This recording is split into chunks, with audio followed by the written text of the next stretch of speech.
I think communities are at the heart of where things are happening. You know, researchers can come at things from such a kind of aerial point of view, whereas communities are in and amongst the midst of it.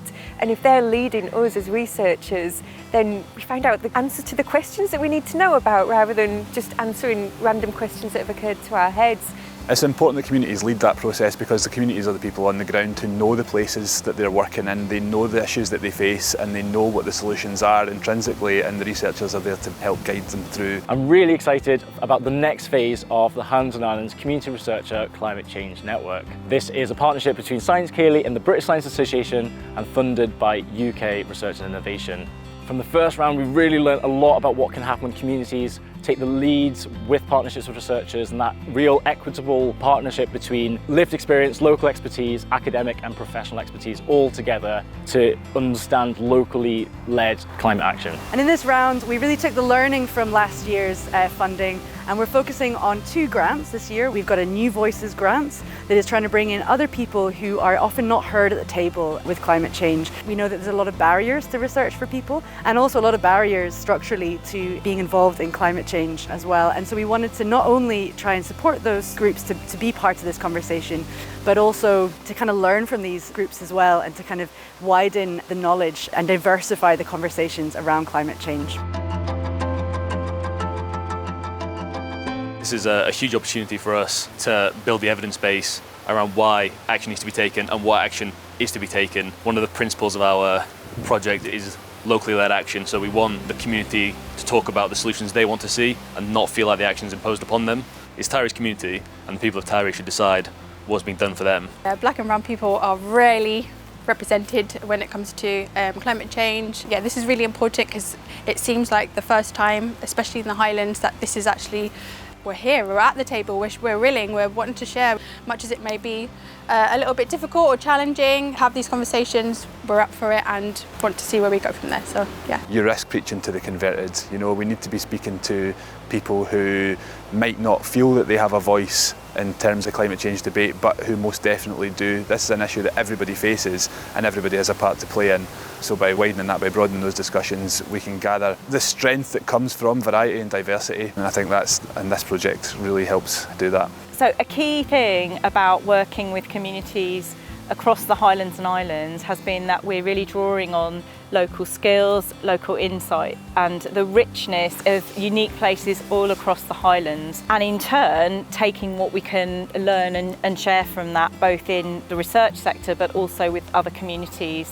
The other grant that we're doing as well is capacity building grants. And this was something that we were really keenly aware of, how thinly stretched a lot of communities are, especially in the wake of austerity and a lot of funding cuts. It means that communities are often holding the burden of a lot of the work around their societies and especially around climate change as well. So we felt it was really important to be able to support those communities into strengthening the community action that they can do as well, and kind of develop the kind of infrastructure that they're able to do. So we're really excited to this year, as well as having some project delivery, also really just focusing on building their capacity with support from ourselves and also helping them to gain more resources into leading climate action. These capacity building grants, which are not project based, they're not focused on a particular outcome for a project or a particular output. They're letting people explore together, build impact together, and importantly build relationships, which we know is the really key bit for building community-led research and relationships between communities and researchers.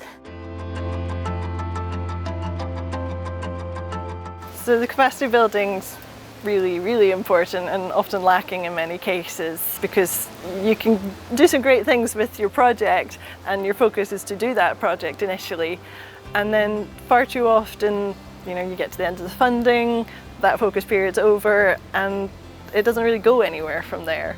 So the peer researchers that we worked with built up this huge amount of enthusiasm and excitement and passion, as well as skills and knowledge, and they really want to put that to use.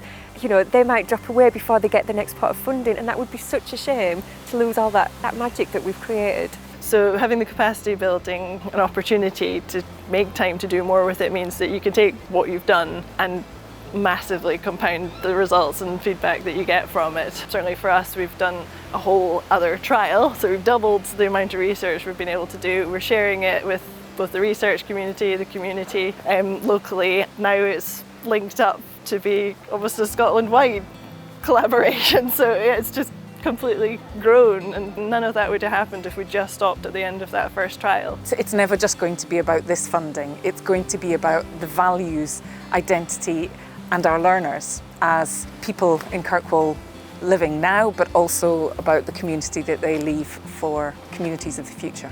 I think communities have some fantastic ideas, and they've got much better insight into what they need and what they want on the ground. Every community is very unique, and the researchers can say what's worked in general elsewhere, then they can come together and try and come up with something that will really work instead of just trying random stuff. Researchers then feel like the work they're doing has a huge impact, like a real life impact, and communities can also see how the research process is completely accessible. It's not a big, scary thing, it's actually a process that they can be part of and take control of and lead. You get better ideas, you get motivated, makes better projects, it makes more exciting projects, and it has the capacity to develop a life of its own. The Highlands and Islands Community Climate Change Grants have been really important for UKRI in terms of trying out different ways of funding, but also bringing that learning back to the organisation. So thinking about how we can build these new ways of funding, particularly in this case community-led funding, into what we do across the organisation and how we actually fund research and innovation, but also sharing that learning more widely so that we're taking this learning back to the research and innovation wider sector and influencing there as well. So yeah, it's been really important. Who are the stakeholders we need to bring into this conversation? What are the resources that are needed in the longer term for organisations and researchers to continue to work together? And also, what are the systems around that they're sitting in that we actually have a role in making a difference? It's also really important for us that we do this project across the Highlands and Islands, capturing that knowledge and letting that be used to inform wider policy around climate change, wider policy around community funding across Scotland and of course across the UK and wider beyond as well. So if you're listening and you're equally passionate about community-led research informing climate action across Scotland, Highlands and Islands and beyond, get in touch and join in.